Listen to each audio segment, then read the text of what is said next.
Chris Demm was telling us that a friend of his found out, just by entering his name, that he may have unclaimed cash somewhere. You see that on the local news sometimes. And a friend of ours who works in local news says, it's real. It's not a scam. Yeah, TV Bob Buckley says has done the story many times, and he said the amounts sitting in state coffers, he said, in the billions. Huge. But, see, I'm afraid that scam artists will know that and try to infiltrate you. Of course. You know, because Chris Demm said he had to put in his Social Security number. I did. Birth date, social. Megan's on the phone. She knows something about this. Megan, go ahead. I've been with Dale Falwell, who's our state treasurer, a couple of over the last month or so. Just happened to be with him at two different events, and he's always handing out those cards. You know, claim your money, claim your money. And he was recently telling me about a woman who just received $200,000. She didn't know that she was the recipient of her ex-boyfriend's life insurance policy. Whoa. And she was contacted and received that. He said there are millions of dollars to be claimed. And even if you've already claimed yours, you should check back time and again because there's more money coming in. I mean, you know, tens of thousands of dollars come in all the time, just all this money. And I did it, and I did not have, it was from when I lived in Boone 25 years ago, and I didn't have any proof of my residency. And they worked with me, and I ended up getting, I don't know, over $100. It was worth the time. Wow. All right. Cool. That is awesome. I'm really glad you called to tell us that. Thank you. Do you think a lot of Yeah, people I mean, think... he was... Well, go ahead. I'm sorry.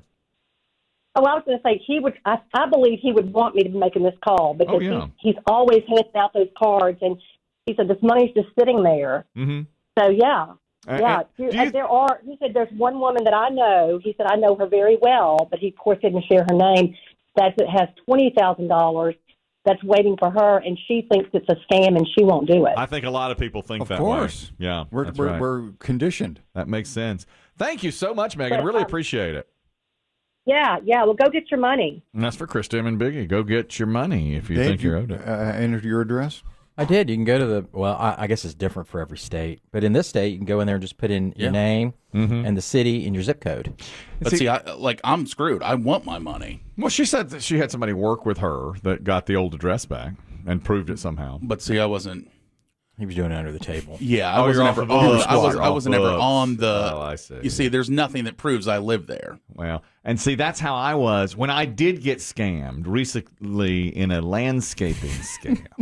Well, that was face-to-face. It was a face-to-face scam, and I have no proof that I even paid $4,500 for a load of pine straw. Have you received your canceled check back in the mail? And, you know, sometimes it takes a month for your bank statement to arrive. Do they still do that, or do they just send you a photograph of the canceled check? There is no... Well, I don't know. I mean, there's no canceled check. But you wrote a check. I wrote a check, but they took it to the bank and it was denied because I canceled the check. So there's no photo. But they would hold on to it, or do they give it back to Jake Quantavius? I think Jake Quantavius still has it because I was told. They don't confiscate that? I never even thought about it. I don't think so because I was actually told by the bank after 6 months it becomes uncanceled and they could get it. So watch carefully or change your account, which we did. Yeah, so you can uncancel. They uncancel it after 6 months, probably so they can charge you again if you cancel it, because the bank charges something on that too. The point is, every time I see one of these scams, and this is not a scam, but I see it on the local news all the time now. Don't get scammed, don't get scammed. And at the end, the reporter says, "Wake your meemaw." Yeah. Wake your people. Please talk to the oldest people you know. Talk to the elderly. Talk to the infirm. Talk to those who are the shut-ins. The shut-ins. Those that are slow mentally. They're the most vulnerable. The ones that have no mental capacity. The mush-headed. They're the ones. addle-pated. I didn't mean to overstep my bounds. Those that urinate upon themselves, those are the ones that need... The blithering idiots. Send them these stories. Those that are babbling incoherently, send them these stories is they what they must say. know. They're the ones, exactly. There's some names associated with your name in here, Kelly. There's some names associated with me. Yeah. Which name? With money. What? With money? Yeah. That Monies? I could have unclaimed money. Yeah. Which name did you put? The good one? Brickman. Yeah. There's several of them, and but they have different addresses. But you've had a lot of addresses. I have. So there's money to be claimed. Better go look. Oh Lord. Now, what did the previous caller just say? You know what she said? I'll never forget what she said at the end of that phone call. I know Biggie. This will stick with Biggie for sure. Yeah. Well, go get your money. That's it. Go get your money is what she said. I'm going to do it. I'm going to get my money. I'm gonna but I'll be the one that gets scammed. And they'll do a story out and they'll say, the mush-headed, the muddled, the old, the infirm, the elderly. The dimwit. I got a great Dame Judi Dench story about urinating on yourself. Say it now. Don't make me wait. No, save it for her obituary day. Well, that may never come. If we're here. That may not be on by then. Actually, I prefer you put it in an envelope like we do. You want to put it in an envelope just say, and see if we Dame Judi Dench urine Open upon my desk. Yeah. if it was worthy. See if it was worthy of an envelope. Yeah. Like this unclaimed money. Is it worthy? Okay.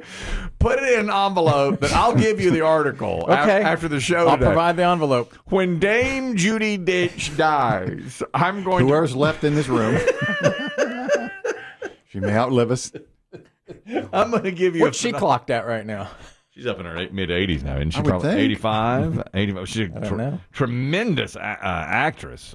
She's won tons of awards. Well, she's a dame, for God's sake. She is. Well, so was Angela Lansbury. She was. Was she a Yeah, dame? she was. She was damed? She was. She was called a She was dame. born in England? Yeah, 1925. Pretty sure. 1925. And Dame Judi Dench is 87. Oh, my. Should be 88, in fact, in December. Let's see who lasts longer. I'm going to put the article in an envelope at the end of the show, and I want you to write on there in bold letters, open upon the death of Dame Judi Dench. Okay. All right? But it's about urine. Yep. And peeing on yourself. Okay. All right, which a lot of people think I do because of that. It's only sweat. The land. Judi Dench may do it to herself. The landscaping scam that got me. People think, oh, you've urinated on yourself. Yes. You're shut That was in. a metaphor. It was. Yes, exactly. This isn't quite the same. But did you? And this is just a little aside, and I should have screen capped it. But there was a play. I was watching one of the NFL games Sunday. It might have been the Giants game, and the Giants, I guess, were playing the Packers in England. Yes, as London game. And the quarterback for the Giants was scrambling, and he had to run the ball. And instead of sliding, he was tackled, kind of head first. He went down hard, and he was grabbing his hand when he came up. And then I didn't realize this, but the camera zoomed in, and he had a really bad bleeding injury on his right hand, his passing hand. Well, a few plays later, there's it was after the whistle had blown. The Giants are regrouping, getting back to go to their huddle. The offense is still on the field. Yeah. And what I didn't realize at the time is that Daniel Jones is the quarterback with the blood pouring out of the back of his right hand. Yeah. The flip side of your palm. Like he'd been stabbed. I saw, yeah. Well, that's where he puts his hands under the center's ass. So. And I saw this giant bloody patch right on the center's BH. That's right. And I thought, I know. It's the quarterback's blood. It's not my blood. He's not pooing blood. That's right. It's not my blood. That leads me to two other memories. One time I watched Hard Knocks when the quarterback for the Bengals, what was his name? He's out of Carson Palmer. This is a real touchstone moment for Hard Knocks, which is inside training camp of NFL teams. They're Bengals, and he put his hand under the center, crotch, numerous times, and he was smelling the back of his hand, and he was telling other people, "Smell that? That's ass. That's the center's ass. Wash yourself." Yeah, he's like, you got to wash your ass, man. He kept saying that to the centers. The center's like, "Sorry, Carson." He's like, "I don't care, man. This is hard. This is where our hand goes. This is terrible. We can't have It's that." a very strange relationship, as a quarterback. You got to put your hands right You there. have to put them right there. And right there. The first time you do it, it's like, am I? You are. Yeah. And Is it And then it just required? I've seen it. Do you have to touch? Yeah. Well, think you so. do for the direct snap. Obviously, most people do the shotgun now. Yeah, it used to be more direct snap. If you could just hover. When I played hover. When I played Pee Wee football, I remember the quarterback, Dean Bailey, the very first snap, he's like, "I'm putting my hands there," and the center was like, "Yeah, I guess so," and you put it right there. Yeah. But the center kept apologizing to Carson Palmer. "I'm really sorry. I bathed." And Carson's Hey, like, Mexican, sorry. Yeah, I sweat, Carson. I sweat. Speaking of BHs, Dave wasn't here when we announced this originally. I got 2 jars of Dolly Parton creamy frosting today. A P1 listener sent it. I'd have to put that Barbie-looking character on it. That is Dolly. That's Dolly. I thought it was really nice. I know, but... So I got to the radio station, and on my desk was a a cardboard box, and I shook it, and I knew there was something of heft in there. And I said to Chris Demm, I was like, this is going to be something for my PRI. It's an ointment. So many people send ointments and salves. And I just said, I don't care what's coming out of this box. I'm smearing it on my BH. It's Dolly Parton frosting. And I've tried the buttercream, and it's delightful. Is that right? Yeah. Well, tried it where? I haven't tasted it. Okay. Let's just say that. We don't think chocolate would look good on a man's shorts. No. Or and lead the talk. Jeans. You can't have that. But we have the story left over from the Demm report. There's a couple of finger stories today, and one of them is from nearby, this criminal who lost a finger. Yeah, by far the most emailed story of the week. North Carolina man is in jail because he left a fingerprint behind at the scene of his crime. Mm-hmm. Not just a fingerprint, the entire finger. Mm-hmm. Burlington police say 67-year-old Vernon Wilson tried to break into a home on the morning of October the 6th. It appears that the homeowner had started his car, but then went back inside. And that's when the two met. That's when Vernon made his move. He tried to force his way into the home, but the victim slammed the door shut. Vernon was armed and fired at least one shot during the scuffle. Yeah. And a bullet grazed the chest of the homeowner. Our own Weather Dave has had a bullet graze him. He has. Had a grazing. His arms. By the way, people online started winding Dave up about, dude, bruh. Arm day? Do you skip arm day? Your arms are like noodles. Man had been shot. I stood up for him. I stood up for him only second to Matt Rule. You laugh loudest.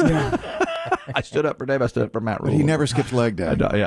His legs are phenomenal. Time for My arms. favorite part of Dave's story is that we couldn't figure out, because they kept saying 3 people had been shot, and we were like, well, who was the third? Who's the third? Oh, it's Dave. Oh, it's Dave. Oh, he was here the whole time. Yeah. Right under our nose. Well, they count that as a shooting? So, this guy's grazed. Yeah, so the homeowner is grazed, and like I said, he'd slammed the door in Vernon's face, and by the time police arrived, Vernon was gone, but he'd left some key evidence behind. One of his gloves. Only the glove wasn't empty. A finger was still inside one of the gloves. Ouch. Well, now he lost the finger. How the guy slammed the door on him. That seemed, to me, that's like the most painful thing. I'm just, when you read it, I'm just like, oh my God, that's so painful. That may be one of those things where, because I think we've all seen it, or if it's happened to you, you close it in a car door. Oh, God. That's the worst. It's almost like you go into shock. It's terrible. It hurts and hurts and hurts, and so then your bad. body just shuts down. Yeah, it hurts so That's a bad. So Rush. detectives eventually found the 9-fingered suspect and charged him with first-degree burglary. Our good dear friend Bobby Ninefingers was one of the many P1s who sent this, and he said it wasn't me. Yeah, you've got to. Bobby Ninefingers has the best, to me, I haven't seen that many people missing fingers, but Bobby Ninefingers, great P1 of this show, has had it done so beautifully. You can't even tell he's got 9 fingers. I mean, he holds up his hands. It's like you got to really look and see. Yeah. You know, it's really It's not well obvious done. at all. Not a bit. They took out like it's either his ring or his middle finger on one hand, and you can't even really tell. I mean, at all. That's good work. It was very nicely done.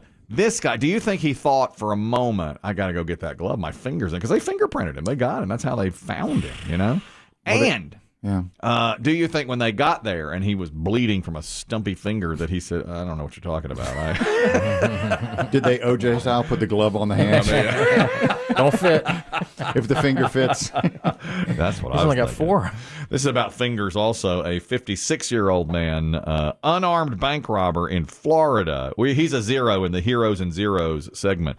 His name is Paul Sinclair. Facing bank robbery charges, he walked into a Chase Bank in Largo 1:30 in the afternoon on Monday, went up to a teller, held his hand under his shirt so that it looked like a gun, but it was a finger gun. Yeah. And the teller said, you don't have a gun, I can tell. It was just a finger gun. Pull a fast one. And the guy said, yes, I do. I do have a gun. And he said, and you're supposed to give me this money. She gave him $120. He ran out. She called the cops and said, he ain't got no gun. And he didn't. And they got him within 10 minutes. They Oh, called wow. him. Good. It was like Oftentimes when the tellers rebuff the robbers, they'll leave. they get nothing. That's right. They run I'm surprised that he got 120. She had already pushed the silent alarm. And she goes, I know you don't have a gun, but I'm going to give you what's in my drawer. She was really, tough with him. Yeah. She gave him $120, but they got him. Did she die pack it? No, didn't need to. It was just 120. It was 6 $20 bills. It was under the amount that they have to That report. was all it. But she'd already pushed the silent alarm. It reminded me of that Woody Allen movie, Take the Money and Run, where he had a bad note. He wrote, I have a gun. I'm pointing a gun at you. That looks like gun. That doesn't look like gun. No, it's gun. No, that's gub. That's a B. No, see, that's an N. It's G-U-N. It's gun. George, would you step over here a moment, please? This is the bank manager. Does this look like gub or gun? Gun, see? Oh, I see. This is a holdup. Yes. Well, you'll have to have this note initialed by one of our vice presidents before I can give you any money. Now that's the way to handle that. The early situation. funny ones. That looks like gub to me, not gun. Oh, this is a holdup. Yes. Heroes in the Hero and Zero segment here. We've got a mayor who is being called a hero today. He saved a mother and 3 children. They were in a car stalled on train tracks in Vienna, Georgia. His name is Eddie Daniels, and he pulled the mother and 3 children out of their car. And everybody's saying, you're a hero. You saved their lives. I couldn't let those babies sit there and get slaughtered by a train. I seen a lady in trouble, and I knew I had to do what I needed to do. At that time, I seen the train, and the 6-year-old, I was pulling her out. And that's when the train hit. They told me I was a hero. I said, I don't feel like a hero. I just feel like I'm doing what I'm supposed to do, what the people elected me to do. Terrible scene, but we was able to save some lives. He's got my vote. You know, For sure. Mayor of Vienna, Georgia. They almost got ground into Vienna sausage. Close. He got him out. That's heroic. I would do that. 3 people. I would do that. Eat I would Vienna do that. sausage? I would. Yes. How long did it the take him mayor. to get him out? Took him just about 30 seconds to get. But Are some they all are, baby-seated in? 2 were baby. That's- I would- yeah, I And don't the know how to get somebody 6-year-olds out of a unreal. baby grabbed them out. I've had experience with that with dogs and children. Our dog. Oh, is, that's right. Your dog has a harness now. Our dog is in a harness now. Has it arrived? Yes. Have you installed? Or you have yes. to take it to the fire department? We To make sure it's installed properly. Can you help me put my dog harness in correctly? That'd be that would be so funny. That's a TikTok right there. we had it done. We had it installed properly. And Does the dog suspended like in the air, like in a gyroscope? Yes.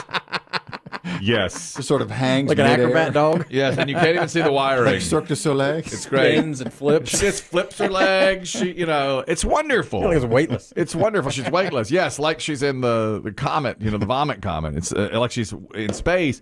And she took her first ride yesterday. She loved it. Oh, really? She absolutely Really? loved it. Yeah. Yeah, she was, just looking around. Now she can't get to where she used to could go, so she whined a little bit. It's in the back, Yeah. right? It's in the back. Yeah. But you've got to keep her safe always. Does each family vehicle need one of these dog harnesses now? Well, it Will can. daddies get one? Yeah, we're going to have to order another for me, but she rarely rides with me. She usually rides with just the wife, so I don't really. My whole idea was let's not take her on rides. My wife said, no, we need to protect How does she her. handle it during the day when she's teaching? Under her arm.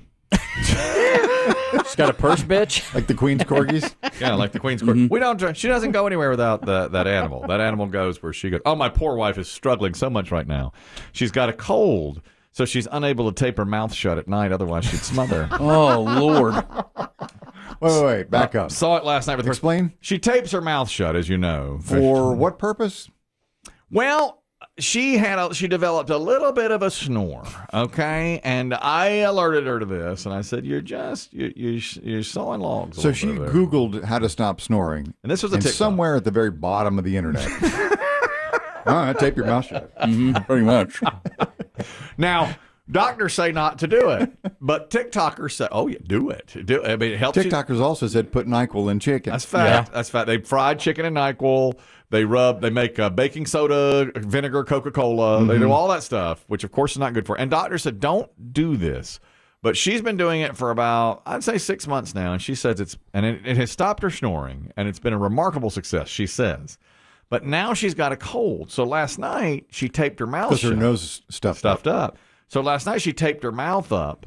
And within 30 minutes, she can't breathe. She can't breathe. I had to shake her awake. I said, not today, So I ripped that tape off her mouth. Don't let the bastard win. And she said that it's been absolutely terrible, but she's not able to. So we're on night number 2 tonight of her not taping her mouth shut. I don't need you to tell tales after school. You don't have to answer this, but does the snoring awake you? Never has, no. But she, I sleep through just about anything. Well, who alerted her? Well, I did because I get up in the middle of the night. I see. And so I yes. just look over at her and be like, Yes. "Jeez, Damn. Sucking the plaster off the ceiling. It's not the dog. And she said, eventually, she's like, "Am I snoring?" Because she could kind of feel, how you Yeah, sort you of- wake up. Yeah, and I said, and I just said, my love, you are starting to snore some as we age. And she said, I'm going to have to do something about this. I don't want to snore. And that's when she turned to, as you said, the bottom of the internet, the darkest of the dark web. Has she ever just in passing tried on your CPAP just to see what it's like? I offered that to her, and she won't said, even try it on? said no. Give it a test drive. Yeah. Take her out for a spin. Take her around the block. See how she does. Kick the tires. See what you see. She may love it. I told her. Don't you think the people that buy CPAPs most are men? Probably 80%, Yeah, maybe I do. more. Without I a do. doubt. I do. Without a doubt. I bet it's 90. Women don't want to. They don't want electronics. They don't That's want to be right. hooked up to them at night. Well, I I see think more so. of those commercials where that guy's wrestling with his mask all night, and then he gets that little implant. Yeah. Where I he know. keeps the thing on the nightstand. And I wonder if that's the preferable way to do it. We had a caller say, and you weren't here. It was a year and a half ago. And I replay it in my head over and over. I like, what would Chris Demm say? What would Chris Demm have said? But he said it does work. It's a good product where you put it right under your collarbone. It's like near your collarbone. And it triggers something to stop you from snoring. And you just have to hit your little button on the nightstand turn it on to activate when you go to sleep, That's and right. and then you sleep through the night without a mask. Correct. But he said about every 8 to 10 years you have to have it replaced because of battery life and so forth. Oh. What if you keep it on all day Wouldn't that be nice? while you're awake? You forget to hit the button. You can't go back home to turn it off. You see Johnson in that meeting up there? Wait, He's alive. He's a firecracker.